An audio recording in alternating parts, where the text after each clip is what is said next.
तो hello guys, welcome to my YouTube channel. आज हम मांग एवं पूर्ति की संबंध में बात करेंगे, है ना। मांग एवं पूर्ति का संबंध। मांग एवं पूर्ति का संबंध का अर्थ किसी वस्तु की कीमत बाजार में उसके मांग एवं पूर्ति की सापेक्षिक शक्तियों के द्वारा निर्धारित होती है। इस प्रकार वस्तु के कीमत निर्धारण में वस्तु की मांग एवं पूर्ति का विशेष महत्व है ना। वस्तु की मांग के नियम के द्वारा निर्धारित होती है, तो वस्तु की पूर्ति के नियम के द्वारा निर्धारित होती है। वस्तु की कीमत न केवल मांग के द्वारा निर्धारित होती है और न ही पूर्ति के द्वारा, बल्कि वस्तु की कीमत इन दोनों के संयुक्त प्रभाव से निर्धारित होती है। बिल्कुल सही बात है। किसी वस्तु की मांग से ही उसका मूल्य निर्धारण नहीं होता है, ना उस वस्तु की पूर्ति से ही उस वस्तु की कीमत नहीं निर्धारण होता है, बल्कि इन दोनों का संबंध में ही उस वस्तु का मूल्य निर्धारण होगा, है ना। देखते हैं आगे। और उपभोक्ताओं की ओर से वस्तु की मांग एवं उत्पादक या विक्रेताओं के द्वारा वस्तु की पूर्ति जहां एक दूसरे के बराबर होते हैं, अर्थात साम्य या संतुलन में होते हैं, उसी साम्य मात्रा में वस्तु की कीमत निर्धारित होती। बिल्कुल सही बात। उपभोक्ताओं की ओर से वस्तु की मांग एवं विक्रेताओं के द्वारा वस्तु की पूर्ति है ना, जहां एक दूसरे बिंदु जैसे वस्तु की पूर्ति और वस्तु मांगी गई मात्रा, जब दोनों रेखा एक दूसरे को प्रतिच्छेद या काटता है, उसी बिंदु पर उस वस्तु का मूल्य निर्धारण या कीमत निर्धारण होता है। हम इसे डायग्राम या तालिका के माध्यम से समझते हैं। दोनों से समझेंगे, है ना।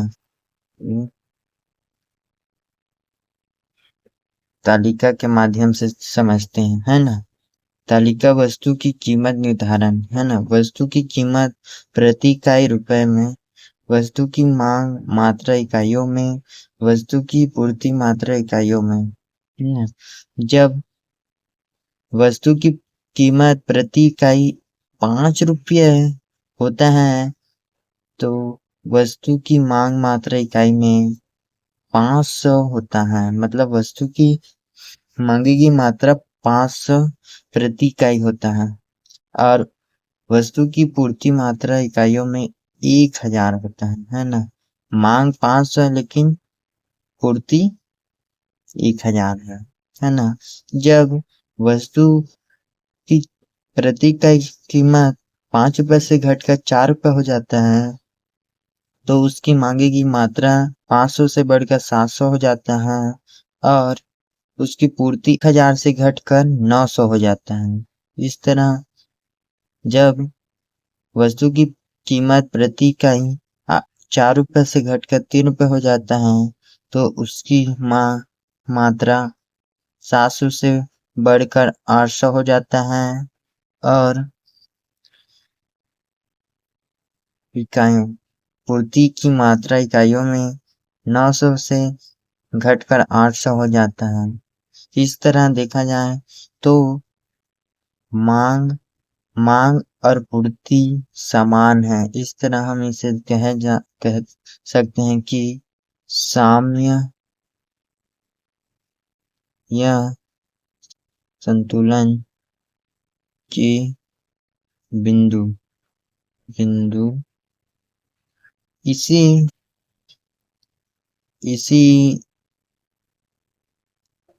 बिंदु पर कीमत का निर्धारण होगा, है ना। इसी बिंदु पर उस वस्तु का कीमत निर्धारण होगा।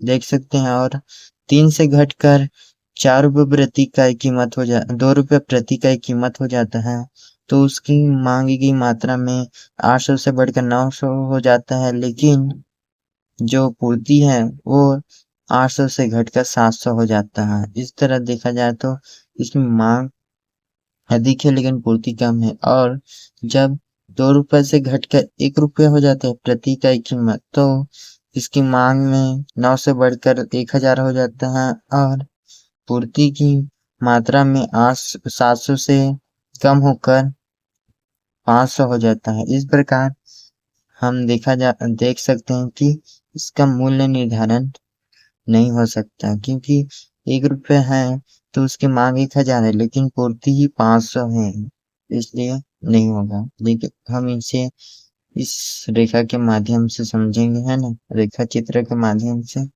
जैसे संतुलन बिंदु पर वस्तु की कीमत निर्धारण को हम रेखा के द्वारा भी स्पष्ट कर सकते हैं। बिल्कुल यही तालिका को हम रेखा चित्र के माध्यम से भी समझ सकते हैं, है ना।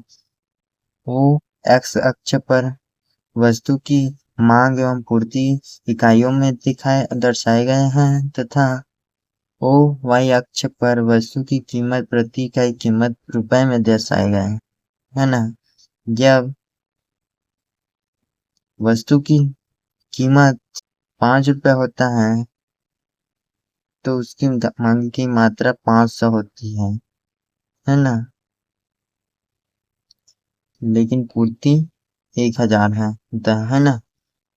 जब वस्तु की कीमत 5 रुपए से घटकर 4 रुपए हो जाता है तो उसकी मांग की मात्रा 700 हो जाता है ना।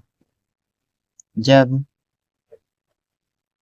वस्तु की कीमत 4 रुपए से घटकर 3 रुपए हो जाता है तो उसकी मांग की मात्रा 800 हो जाता है ना।